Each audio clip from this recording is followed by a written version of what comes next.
Una película maravillosa. Yo creo que El alma del maíz, para mí como fotógrafo, no sé si lo mejor, pero una de las mejores cosas que yo he hecho fotográficamente hablando. Me honró porque pues era muy grato poder liderar o poder dirigir un proyecto de esta naturaleza y de esta envergadura. Subraya la importancia de la cultura del maíz en América Latina. Es una historia absolutamente nuestra. Está en cada uno de nosotros, en nuestro ADN. Es importantísimo tener esos puntos de referencias para tener una identidad y saber quiénes somos y de dónde venimos. Me siento absolutamente orgulloso de formar parte ahora del archivo fílmico de mi país. Me trae excelentes recuerdos. Sí, la memoria y el pasado sirven para construir futuro.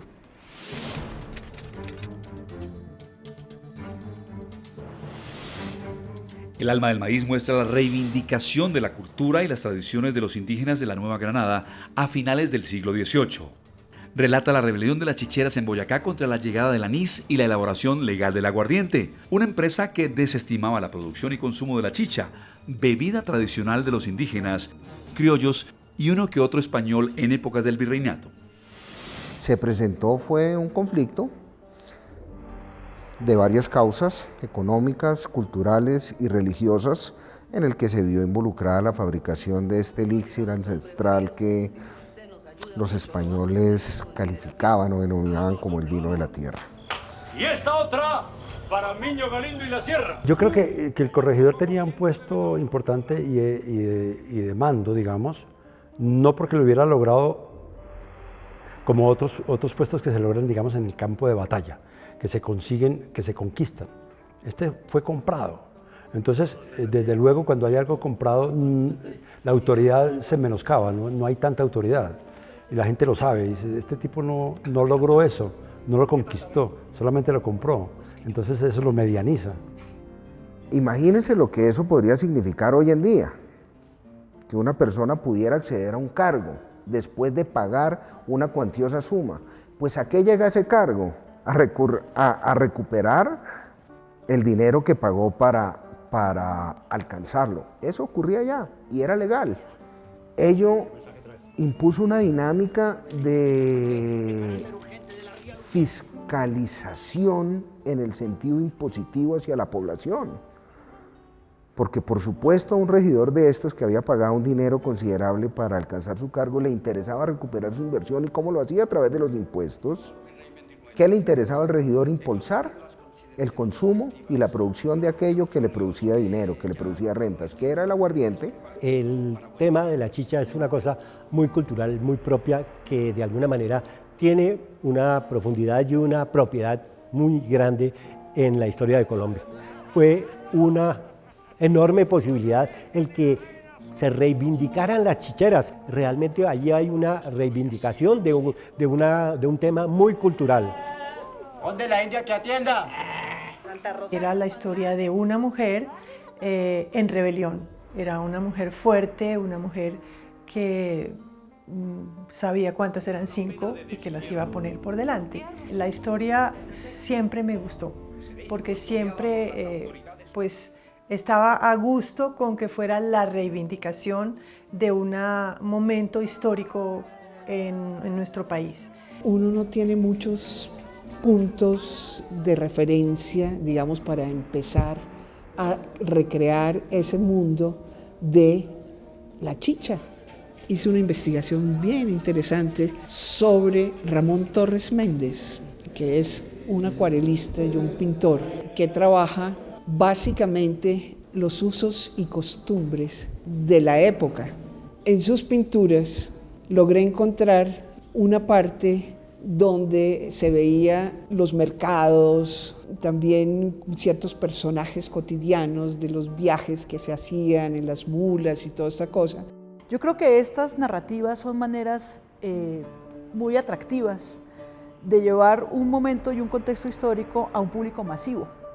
Es más divertido hablar de la historia de una señora y de las chicherías y del conflicto que hay alrededor de la cultura campesina y de la cultura española, del virreinato, que hablar de los personajes históricos que gestaron el movimiento comunero y que va a desembocar en la independencia. Entonces yo veo en esta película, igual que en las otras dos, una genialidad de la narración, de la forma de contar y de transmitir un momento y un proceso histórico. La disculpa para eliminar la chicha fue atribuyéndole la responsabilidad de los desórdenes sociales, económicos y morales que afectaban a la región por su indiscriminado consumo. De José Miguel Castañeda, corregidor del partido de Tenza y de Guateque, a la Real Audiencia, acerca de los graves daños que se están experimentando por el exceso con que se dan los indios a la bebida de la chicha, y pide su remedio. Por supuesto que la chicha, como cualquier otra bebida con contenido alcohólico, pues emborracha. Y no solo emborracha, sino que produce adicción. Al enfrentarse la fabricación y el consumo de chicha que no pagaba impuestos, que no significaba ningún ingreso para las rentas reales, con la fabricación, el consumo y la venta, esta sí, entre comillas, legal, autorizada y que pagaba impuestos, como era la bebida del aguardiente, que había sido introducida por los españoles, pues por supuesto que generaba algún tipo de problema. Y si a esto le asociamos el componente religioso de unos indígenas que habían sido adoctrinados, agredidos en su esquema cultural, que se les había impuesto no solo una lengua, no solo una religión, sino una cultura, con todo lo que ello implica, que no era la ancestral de ellos, implicó algún tipo de conflicto con las tropas reales. Sí, fue la manifestación, digamos, del desprecio, pero el desprecio estaba ahí siempre. Pues en eso se basa el dominio, ¿no? El dominio se basa en el desprecio, en decir que alguien no vale nada, que una persona no tiene valor, y por eso merece ser dominada, digamos. Porque es que los españoles arrasaban con todo, ellos no venían sino a arrasar con todo, y una manera de un tributo era imponer el aguardiente y acabar con la chicha, porque la chicha pues es el maíz, lo vemos desde México hasta el sur, México, Colombia, todo esto, Centroamérica y Latinoamérica. Entonces lo que eran de los ancestros, de los indígenas ancestrales, era la chicha. La chicha, este licor precioso y peculiar de nuestra América, es bebida ritual de los indígenas, alimento del cuerpo y el alma de los pobres, y comerás de las mujeres industriosas, cuya ocupación la retrae de otras adquisiciones torpes y punibles, cuales son la concupiscencia o la rebelión.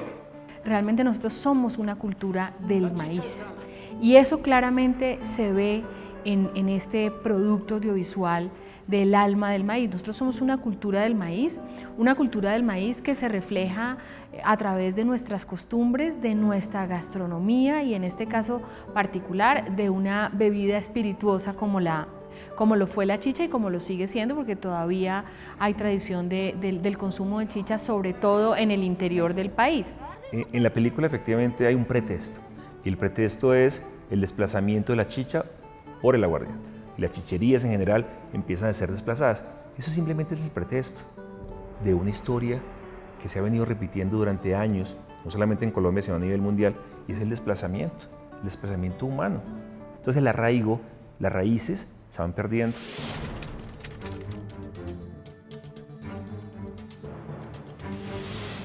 El alma del maíz es el segundo telefilm de la trilogía de Amores y Delitos restaurado por la Fundación Patrimonio Fílmico Colombiano y Señal Memoria.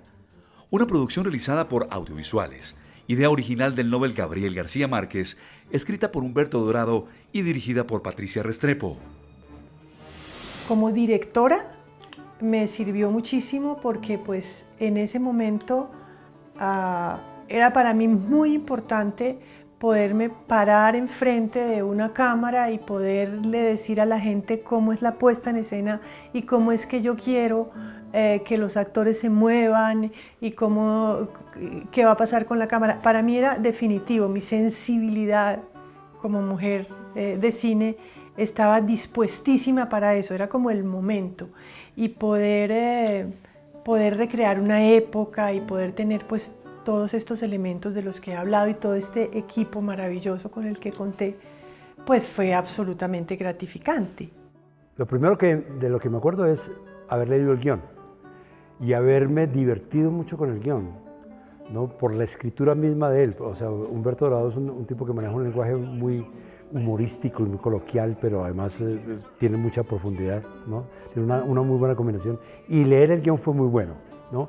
De ahí en adelante a hacer la película, pues hay unos pasos gigantescos. Y de lo que me acuerdo es de las circunstancias geográficas y de ambientación, porque primero la ambientación de la película fue muy bien realizada, entonces uno se sentía realmente en la época y con las dificultades de la época, con los olores de la época, con esa atmósfera, ¿no es cierto?, que es tan importante en el cine tener, crear y recrear. Nosotros teníamos la asesoría del grupo de investigadores, de historiadores que pues había consolidado García Márquez, y efectivamente las discusiones fueron un poco más alrededor de la puesta en escena, no tanto alrededor del tema de contenidos. Los guionistas con los historiadores trabajaron toda la temática y realmente me parece que lo que buscábamos ante todo era que hubiera una narrativa que permitiera contar el hecho de una manera interesante y que también señalara los valores importantísimos que tenía esa cultura en ese momento. Esto es tomado de hechos reales. Entonces se sacó estas historias del Archivo Nacional y evidentemente se dio la licencia creativa que se le da siempre, que se toma uno como director, como libretista, como creador. Estudiamos pintores, vimos Rembrandt, vimos Caravaggio, vimos una cantidad de cosas y llegamos a unos acuerdos sobre la paleta de colores, sobre cómo se iba a manejar el color, sobre que queríamos que la película tuviera un tono pictórico muy marcado y creo que eso se logró. La ruta para hacer el telefilm se inició con la investigación sobre los cientos de relatos de la época colonial que reposan en el Archivo General de la Nación, en una propuesta audiovisual que sacó a la luz un segmento de historia de nuestros antepasados y sus alcances para hacer valer sus derechos. El telefilm fue emitido a mediados de los años 90 en la televisión nacional. ¡Habéis olvidado ya nuestro señor un día de guarda! He de advertiros que ya le he enviado al señor corregidor de Tenza, don José Miguel Castañeda, un informe de este repugnante panorama vuestro. La historia es una, supuestamente, pero no es una. Es como se escribe y como se lea después. Yo me acuerdo que la carta del corregidor tenía esa referencia, ¿no? Pues se vuelven locos, son revolucionarios, revoltosos, indominables, no van a misa, no están haciendo todo mal. O sea, una borrachera con chicha es diabólica, mientras una borrachera con aguardiente es buena. ¿Por qué? Porque los intereses están en medio. Llegan los españoles con su aguardiente y hay que imponer el aguardiente. La actividad alrededor de la chicha es como una metáfora. Es como una metáfora que habla de las reivindicaciones populares. Por eso este personaje, pues el esposo de la señora que fabrica la chicha, pues él es un seguidor y apoya completamente al movimiento comunero, que es nuestro antecedente más antiguo de movimiento independentista. La primera virtud de mi capitán Josef Antonio Galán era la velocidad. De Confines volamos a Mogotes y de Mogotes a Charalá. Está cambiando de caballo y galopando a la velocidad de los relámpagos. En ese momento, él, Josef Antonio Galán, formó parte de ese ejército de campesinos que andaban con palos peleando contra los españoles. Y eso le transformó su cabecita. Fue un momento histórico entre la revolución comunera y la independencia de Colombia, que fue exactamente en toda la mitad, cuando las chicheras son desterradas de sus tierras por fabricar la chicha, que era el alimento y el sustento de sus campesinos y que había sido sustento durante toda su vida. Entonces era como, en un momento dado se convierte en un proceso político, simplemente tratar de mantener sus tradiciones y sus convicciones. La película fue rodada en Villa de Leyva, Chiquiza y otros sectores de Boyacá en 1994. Sus casas fueron pintadas de colores para hacer más real esta historia, que también fue adornada con elementos de la imaginación, sin perder los aspectos reales de la época colonial, pocos años antes de la conformación de la República de Colombia. Villa de Leyva, que pues efectivamente era un lugar muy importante en la época, una despensa del virreinato, había muchos molinos y había una comunidad de españoles y de criollos viviendo en esa región. Vamos a pintar a Villa de Leyva con los colores que son, o sea, que son, eso uno puede sacar los colores minerales, entonces un beige con un óxido y todas esas cosas, pues hay que hacerlas, Alberto. Y me dijo, pero ¿cómo vamos a hacer esto, Rosa? Entonces le dije, no, tranquilo, yo preparo los colores. Y eso eran los colores de la época, en la época había colores.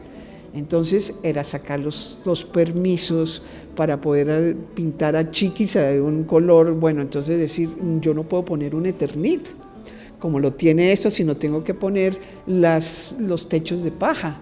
Entonces había unos ladrillos nuevos, entonces le dije, no, eso no puede estar ahí, eso hay que quitar. Entonces yo le dije a uno de los muchachos que trabajaba conmigo, le dije, mira, Cacalo, coge un cincel y un martillo y arranca el primer. Y él se quedó quieto y me dice, pero ¿cómo vamos a destruir eso? Le dije, no, mira, esto todo lo podemos volver a arreglar, o sea, no es una cosa que es un capricho mío, pero yo no puedo, si esta locación nos funciona, perfecto, pero no puedo tener esos ladrillos. Entonces fue ahí donde yo mandé quitar los ladrillos. Y a mí me tenían pánico, obviamente. El plano exterior de Villa de Leyva en colores es la parte exterior de la casa que habíamos alquilado para hacer la chichería. Entonces teníamos esa enorme casa, enorme, que nos daba la posibilidad de tener en un lado las locaciones que tienen que ver con el corregidor Castañeda, la llegada, ese plano exterior que es cuando pasan unos burros y el corregidor sale, y todo esto que está a colores, eran allí mismo, ¿no? Si te ponen a hacer una producción de época, yo creo que lo pensaría uno más de una vez, porque cómo recrear o cómo empezar a buscar locaciones que tengan o que conserven un poco esos requisitos